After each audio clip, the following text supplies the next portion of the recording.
Halo para pionir dan pegiat ekonomi digital. Banyak orang bertanya, kapan listing, kapan likuiditas masuk, atau kapan kita bisa mencairkan dana?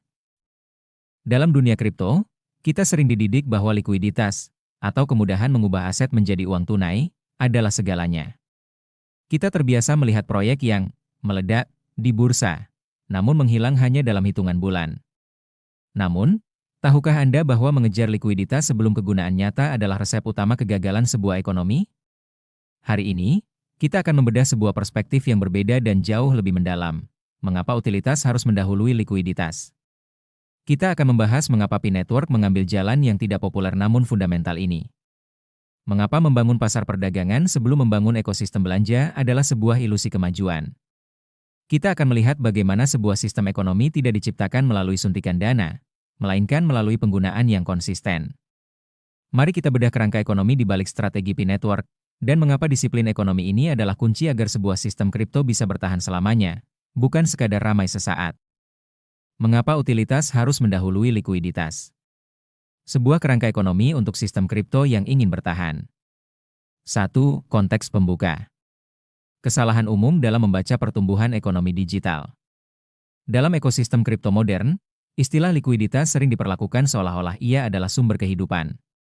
Banyak proyek percaya bahwa selama modal dapat masuk melalui bursa, perdagangan aktif, dan volume tinggi, maka pertumbuhan ekonomi akan mengikuti secara otomatis. Narasi ini telah menjadi dogma pasar spekulatif. Likuiditas lebih dulu, utilitas menyusul. Model tersebut memang terlihat bekerja dalam jangka pendek. Harga naik, volume melonjak, perhatian publik meningkat. Namun sejarah kripto menunjukkan bahwa sebagian besar sistem yang dibangun dengan urutan ini gagal mempertahankan aktivitas ekonomi nyata. Mereka hidup dari ekspektasi, bukan penggunaan. Begitu ekspektasi runtuh, likuiditas mengering, dan ekonomi ikut mati. Hal ini terjadi karena likuiditas bukanlah fondasi ekonomi. Ia hanyalah cerminan dari aktivitas yang sudah ada. Dalam ekonomi tradisional, tidak ada mata uang yang bernilai karena diperdagangkan semata.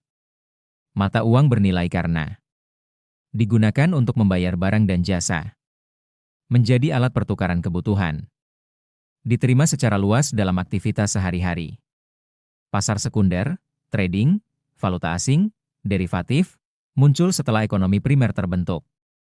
Kripto, sayangnya, sering membalik urutan ini. P-Network sejak awal mengambil posisi yang berbeda.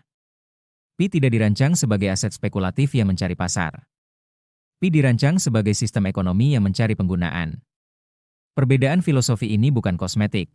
Ia menentukan seluruh arsitektur, ritme, dan prioritas pengembangan jaringan. 2. Analisis inti. Distorsi yang diciptakan oleh likuiditas tanpa utilitas. Likuiditas tanpa utilitas menciptakan ilusi kemajuan. Ketika modal masuk ke dalam sistem yang belum memiliki barang dan jasa yang dapat dibeli, pengguna yang memahami cara bertransaksi, permintaan yang muncul dari kebutuhan nyata, maka yang terjadi bukanlah pertumbuhan ekonomi, melainkan akumulasi ekspektasi. Dalam kondisi ini, harga menjadi indikator sentimen, bukan nilai. Volume mencerminkan spekulasi, bukan penggunaan. Aktivitas jaringan meningkat tanpa kontribusi produktif. Sistem semacam ini menjadi rapuh karena seluruh stabilitasnya bergantung pada keyakinan bahwa orang lain akan membeli lebih mahal.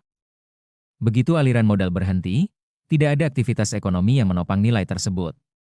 Sebaliknya, sistem yang mengutamakan utilitas, utility first system, menunjukkan karakteristik yang sangat berbeda. Perilaku sistem berbasis utilitas. Dalam ekonomi yang didahului oleh utilitas, transaksi terjadi karena kebutuhan, bukan prediksi harga. Nilai beredar melalui fungsi, bukan narasi. Partisipasi tumbuh karena manfaat, bukan FOMO. Pengguna tidak bertanya, berapa harga token ini besok, melainkan, bisakah saya membayar layanan dengan ini?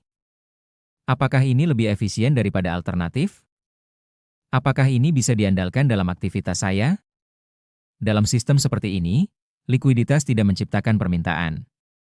Likuiditas hadir untuk melayani permintaan yang sudah ada. Ia berfungsi sebagai pelumas, bukan bahan bakar. Ini adalah perbedaan fundamental antara ekonomi nyata dan pasar spekulatif. 3. Mengapa ini penting sekarang? Tahap kematangan dan risiko waktu yang salah. P-Network saat ini berada pada fase pasca kematangan struktural.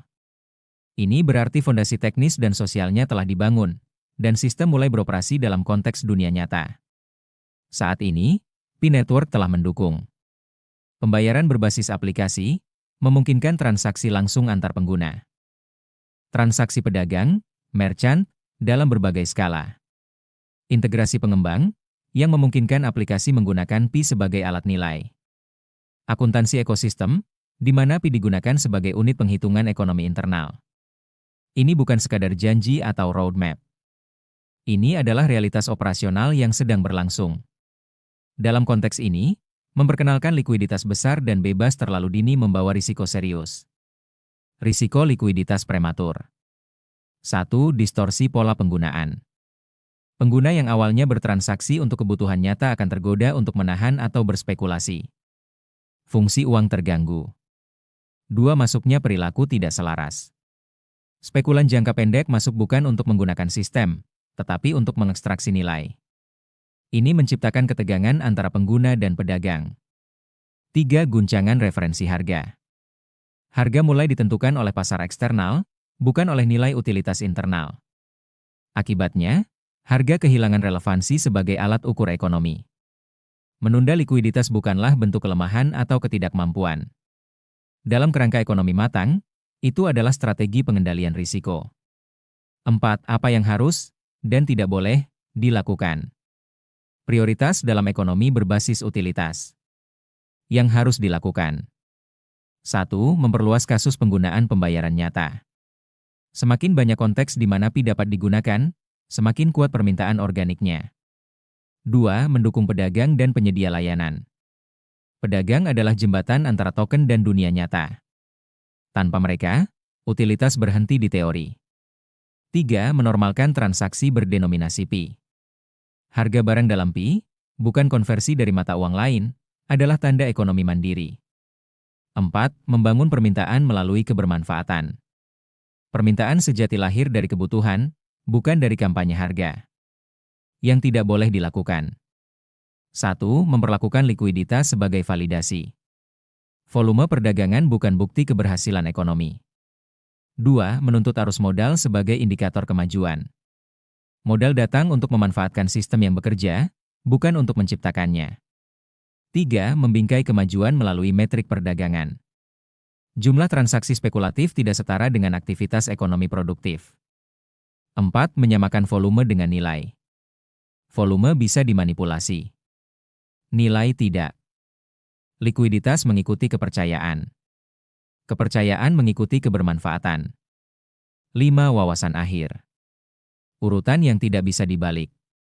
Ekonomi yang berkelanjutan tidak diciptakan dengan dana. Ia diciptakan dengan penggunaan. Tidak ada jumlah likuiditas yang bisa menyelamatkan sistem yang tidak dibutuhkan. Sebaliknya, sistem yang benar-benar dibutuhkan akan selalu menemukan cara untuk menarik modal, karena modal secara alami mencari aktivitas yang stabil dan berulang. Utilitas bukan hasil dari likuiditas. Likuiditas adalah konsekuensi dari utilitas. Dalam konteks ini, kesabaran bukanlah penundaan. Ia adalah disiplin ekonomi. Dan disiplin inilah yang membedakan sistem yang sekadar ramai dengan sistem yang benar-benar bertahan. Jadi, apa kesimpulan besar dari perjalanan kita hari ini? Ekonomi yang berkelanjutan itu tidak bisa dipaksa, ada hanya dengan menyuntikkan modal atau membuka keran perdagangan seluas-luasnya. Ekonomi yang kuat itu digunakan hingga ada. Kita harus memahami satu prinsip emas, likuiditas adalah konsekuensi dari utilitas. Saat orang-orang sudah saling percaya, saat pedagang sudah mulai nyaman menerima pembayaran, dan saat Pi sudah menjadi bagian dari kebutuhan sehari-hari, maka modal dan likuiditas akan datang dengan sendirinya mencari kita. Mereka tidak datang untuk menciptakan sistem, tapi untuk mendukung sistem yang sudah terbukti bekerja. Menunggu utilitas matang bukanlah sebuah penundaan tanpa alasan. Itu adalah bentuk disiplin ekonomi untuk melindungi nilai yang kita bangun agar tidak hancur oleh spekulasi sesaat. Karena pada akhirnya, sistem yang akan menang bukan yang paling cepat, listing, tapi yang paling sulit untuk ditinggalkan oleh penggunanya karena manfaat nyatanya. Saya Akhtar Haidar, terima kasih telah menyimak analisis ini. Jangan lupa untuk terus memperluas kegunaan di sekitar Anda, karena kitalah yang membangun utilitas itu. Sampai jumpa di tayangan berikutnya.